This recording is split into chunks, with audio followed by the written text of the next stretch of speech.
How to turn your photo into cartoon on Canva. Hello everybody, welcome back to the channel. In today's tutorial, I'm going to be showing you guys how you can easily turn your images into a cartoon using Canva.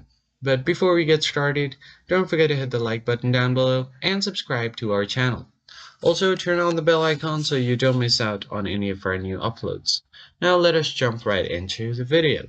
The very first thing you want to do is simply open up your web browser and head over to canva.com and make sure that you are logged into your account.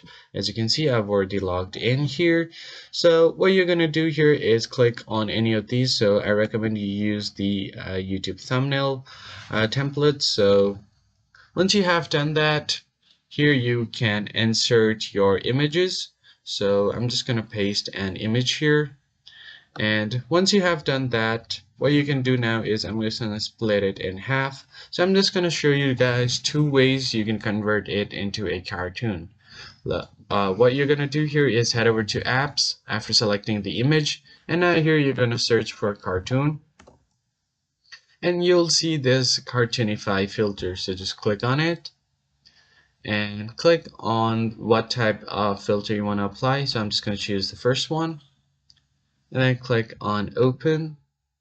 Now click on Cartoonify and replace.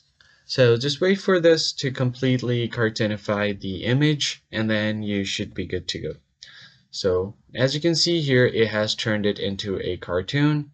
The other way you can do is I'm going to paste it right here, the image, like so. And you're going to head over to this filter again.